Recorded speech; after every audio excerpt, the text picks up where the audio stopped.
صحیح تبلیغی وہ ہے جو مرکز کی ہدایات کے مطابق تبلیغ کا کام کرے، اور غلط وہ ہے جو مرکز کی ہدایات کو چھوڑ کے اپنی مرضی سے کام کرے۔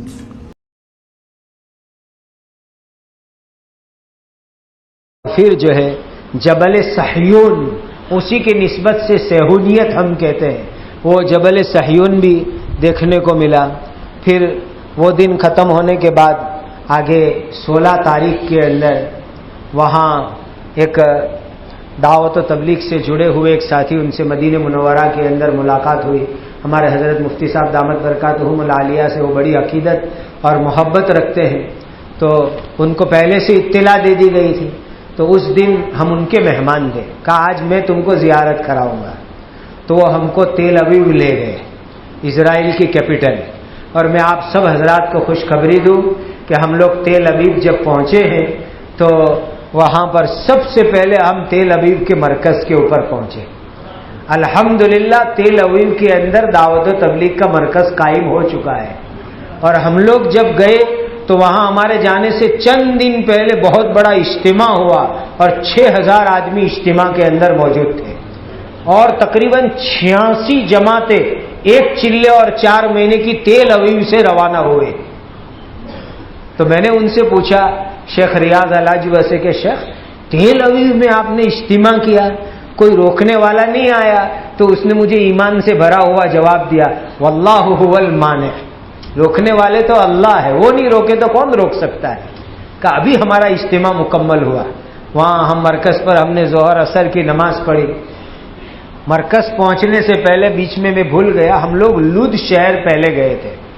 یہ لد شہر وہ ہے، مسلم شریف کی روایت کے اندر آتا ہے کہ لد شہر کے دروازے کے اوپر حضرت عیسیٰ علیہ السلام دجال کو قتل کریں گے، اسی لیے دیکھنے کی بہت تڑپ تھی۔ میں نے شیخ ریاض کو پہلے سے کہا شیخ واللہ انا اريد اللد وزیارتها ومقتل دجال، مجھے دجال کے قتل کی جگہ تو دیکھنی کسی طرح بھی لے جاؤ۔ حدیث میں آیا ہم یہاں تک آئے اور لد نہیں جاوے، یہ کیسے ہو سکتا ہے؟ کہا ضرور میں لے جاؤں گا۔ تو سب سے پہلے ہم لوگ لد گئے، اور باب اللد جس کے لیے حدیث میں آیا کہ اس کے دروازے کے اوپر گھر کے مائک بند ہوئے،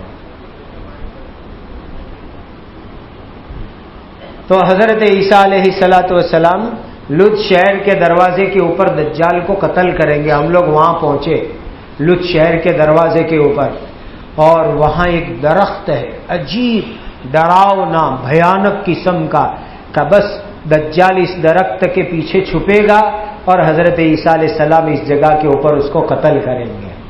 اور وہاں پر ایک کنواں ہے، کہ اس کے بعد اس کے اندر اس کو ڈال دیا جائے گا، کہ ابھی وہاں پر روڈ چوڑے کیے جا رہے تھے تو اس کنویں کو ختم کرنے کی بہت کوشش کی، بڑی بڑی مشینیں لگائی گئی، JCB بلڈوزر، لیکن وہ اس کنویں کو توڑنے کے اوپر کامیاب نہیں ہو سکے۔ تو پھر ان کو راستہ بدل دینا پڑا، اور راستہ ایک سائڈ سے کر دینا پڑا۔ اللہ تعالیٰ نے وہ دونوں چیز کو جیسے کہ ویسا رکھا ہے، وہ درخت بھی اور ایک سائڈ کے اندر وہ کنواں بھی جس کے اندر دجال کو قتل کے بعد ڈالا جائے گا۔ لد شہر کا دروازہ اور یہ سب زیارت کر کے اصل امواس شہر جہاں صحابہ کی جماعت مقیم تھی وہ ہم دیکھنے کے لیے ایک پہاڑ پر پہنچے، پورا جنگل جھاڑی اس کے اندر، وہ اسرائیل کے قبضے کے اندر آتا ہے۔ وہاں پہنچے جھاڑیوں کے اندر ایک پہاڑی کے اوپر، وہاں ایک چھوٹی سی مسجد، اور وہاں ہبرو عبرانی زبان میں عبارتیں لکھی ہوئی ہے، اور نیچے انگریزی کے اندر وہاں لکھا ہوا تھا کہ نبی کریم صلی اللہ علیہ وسلم کے صحابہ اس عیسوی کے اندر یعنی امواس کے زمانے میں یہاں آئے تھے، اور تقریباً 25,000 صحابہ اور تابعین اسی جگہ کے اوپر انتقال کر گئے تھے، اس پلیگ کی بیماری کے اندر، طاعون کے مرض کے اندر، اور سینکڑوں صحابہ کی وہاں پر قبریں ہیں، سینکڑوں صحابہ ایک ہی جگہ کے اوپر مدفون ہیں۔ تو شیخ ریاض نے کہا کہ چلو تھوڑا جھاڑیوں میں، لیکن صحابہ کے مزارات میں آپ کو بتاتا ہوں، سینکڑوں صحابہ، اس کے اندر حضرت معاذ ابن جبل رضی اللہ تعالیٰ عنہ ان کی قبر مبارک بھی وہاں پر ہے، اور حضرت خالد ابن ولید رضی اللہ تعالیٰ عنہ کے 40 بیٹے کا وہ طاعون میں انتقال کر گئے، کا ان کی قبریں بھی سب یہاں پر ہیں۔ وہ پورا احاطہ قبرستان جس میں سینکڑوں صحابہ کے مزارات جھاڑیوں کے اندر وہ موجود ہے، امواس شہر کے اندر۔ انہوں نے کہا آپ دعا کروائیے۔ سخت دھوپ میں کھڑے کھڑے دعا کے لیے جو ہاتھ اٹھائے ہیں تو نہ کسی کو دھوپ لگ رہی تھی نہ کسی کو گرمی لگ رہی تھی۔ حضرات صحابہ جہاں سوئے ہو وہاں جنت کے انوار اور رحمتیں ایسی برس رہی تھی کہ نہ دھوپ محسوس ہوئی نہ پیاس۔ سب ساتھی پسینے میں سرابور پورے 35 منٹ تک کھڑے کھڑے دعا کروائے، لیکن نہ کوئی اکتایا، سب کو چیخے مار مار کر کے رونا آ رہا تھا اور سب دھاڑے مار مار کر کے رو رہے تھے، اے اللہ یہ تیرے نبی کے لاڈلے صحابہ سینکڑوں کی تعداد میں وہاں یہاں پر آرام فرما رہے ہیں، اور سب کے سب لوگ تیرے دین کے لیے نکلے اور یہاں آ کر کے سو گئے، اور قیامت تک ابدی آرام کے اندر میٹھی نیند سوئے ہوئے۔ ہم نے لد، امواس، تیل ابیب کی زیارت کرنے کے بعد شیخ ریاض کے یہاں دوپہر کا کھانا کھایا۔ عربوں کے یہاں تو 2-3 بیویوں کا عام رواج ہے، تو اس دن انہوں نے اپنی دوسری بیوی کے یہاں شاندار دعوت ہماری کروائی، اور اس کے بعد مجھے کہنے لگے میں آپ کو ایک اور جگہ لے جانا چاہتا ہوں واپسی سے پہلے۔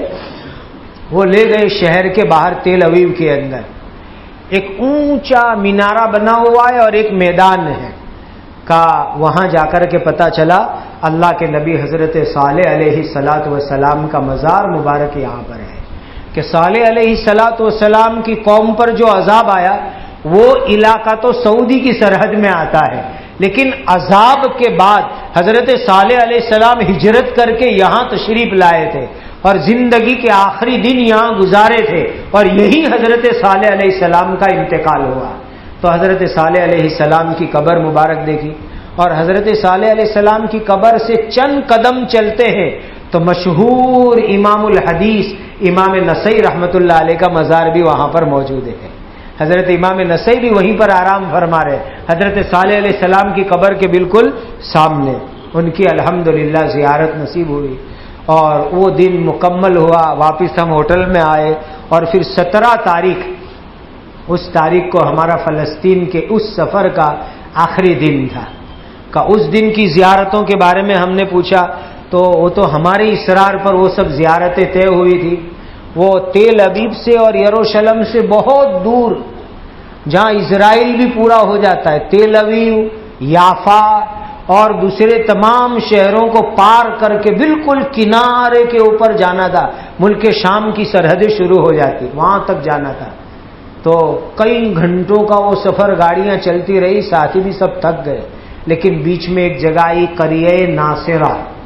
یہ وہ گاؤں ہے کہ جہاں عیسیٰ علیہ السلام نے زندگی کے کئی سال گزارے تھے، اور اس کی وجہ سے یہ نصارہ کو نصارہ کہا جاتا ہے۔ وہ ناصرہ گاؤں، پورے گاؤں میں بس چرچ ہی چرچ ہے، اور عیسائی لوگ ہی آباد ہے اس شہر کے اندر۔ تو وہ قریہ ناصرہ کے قریب سے گزرے۔ میں نے کہا اندر تو جانا نہیں، چونکہ آگے دوسرے ہمارے بہت سارے پروگرام ہیں۔ بیچ میں حضرت الیاس علیہ الصلاۃ والسلام کا مزار آیا، حضرت الیاس علیہ السلام کے مزار مبارک کی زیارت کی، اور پھر ہم لوگ اس دن کی ہماری پہلی زیارت تھی بحیرہ طبریہ کی زیارت۔ اس کے لیے اتنا طویل سفر کیا۔ یہ بحیرہ طبریہ کیا چیز ہے؟ حدیث میں 2 جگہ اس کا ذکر آتا ہے۔ ایک ذکر تو یہ آتا ہے کہ جب یاجوج ماجوج نکلیں گے تو بحیرہ طبریہ سے گزریں گے، تو بحیرہ طبریہ ایک چھوٹا سا سمندر ہے، کیا ان کی اتنی لمبی جماعت ہوگی یاجوج ماجوج کی کہ ان کے آگے کے لوگ بحیرہ طبریہ کا سارا پانی پی جائیں گے، اور وہ ایسے کھانے پینے والے لوگ ہوں گے کہ ان کے آگے کے لوگ پورے سمندر کا پانی پی جائیں گے، اور پیچھے کے لوگ آئیں گے تو وہ آ کر کے شک کریں گے کہ یہاں پر کبھی پانی تھا کہ نہیں تھا۔ تقریباً 27 کلومیٹر لمبا وہ سمندر ہے، 27 کلومیٹر لمبا، اور عجیب گہرا اور چوڑا، اتنا لمبا صبر بحیرہ طبریہ۔ اور دوسرا ذکر آتا ہے مسلم شریف میں اس کا کہ حضرت تمیم داری رضی اللہ تعالیٰ عنہ کی جب دجال سے ملاقات ہوئی تھی، جس کا واقعہ پورا حدیث میں موجود ہے، تو دجال نے خود پوچھا تھا کہ وہ طبریہ کے سمندر میں پانی ہے کہ خشک ہو گیا؟ تو حضرت تمیم داری رضی اللہ تعالیٰ عنہ نے فرمایا تھا کہ ہاں ابھی پانی موجود ہے۔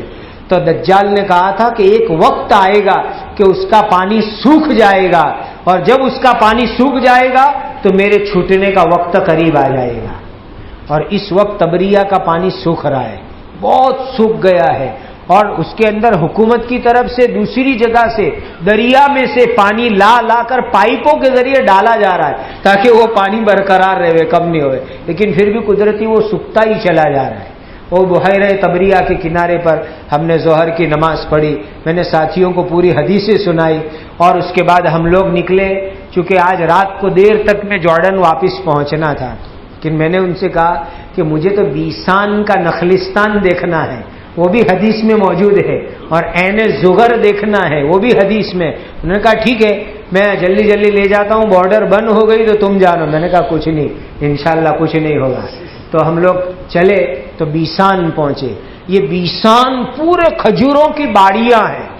بیسان کے بارے میں بھی مسلم شریف کی روایت میں ہے کہ حضرت تمیم داری رضی اللہ تعالیٰ عنہ کو خود دجال نے سوال کیا تھا کہ بیسان کے کھجوروں کے درخت پر کھجور لگ رہے کہ ختم ہو گئے؟ تو حضرت تمیم داری نے فرمایا تھا کہ کھجور آ رہے. تو دجال نے کہا تھا کہ ایک وقت آئے گا کہ اس کے درختوں پر پھل آنے بند ہو جائیں گے، اس وقت پر میرے نکلنے کا وقت قریب آ جائے گا. اور سنا ہے اندر تو جانے کی اجازت نہیں دیتے.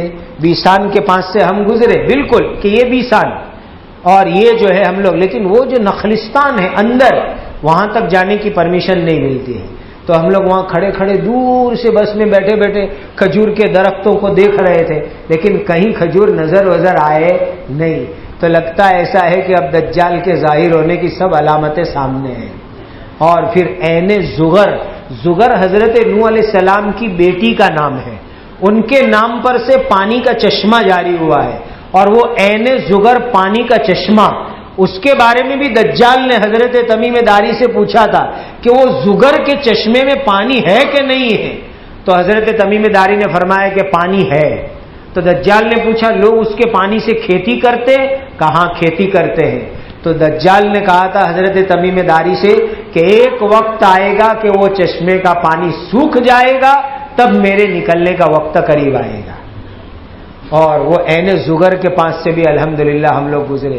بس یہیں آ کر کے وہ اردن ندی بحیرہ تبریہ سے ملتی ہے، دونوں کا سنگم یہی ہوتا ہے، اردن ندی بحیرہ تبریہ سے. اور یہیں پر طالوت جالوت کی جنگ کا میدان بھی موجود ہے. اور عجیب بات بتاؤں، یہ ایک عجیب جگہ یا سمندر ہے تبریہ کا.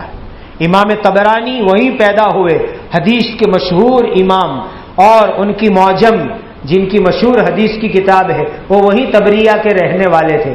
ایک طرف تبریہ سمندر، وہاں کے نہر اردن ملتی ہے، تبریہ کے دوسرے کنارے کے اوپر سیریا ہے، اور وہاں پہاڑیاں ہیں. یہ پہاڑیاں ہیں جہاں یرموک کی جنگ ہوئی تھی. حضرت نبی کریم صلی اللہ علیہ وسلم نے زندگی کا جو آخری لشکر روانہ فرمایا تھا حضرت اسامہ ابن زید کی امارت میں، اور وہ لشکر کی جنگ ہوئی حضرت ابوبکر صدیق کے زمانے میں. وہ جنگ یرموک کی جہاں پیش آئی وہ وہی تبریہ سمندر کے سامنے والا علاقہ ہے، وہیں پورا یرموک کا میدان جہاں پر عیسائیوں کے ساتھ صحابہ کرام کی مشہور جنگ ہوئی تھی. یہ سب جگہوں کی زیارت کر کے شام تک میں الحمدللہ بارڈر پہنچ گئے اور واپسی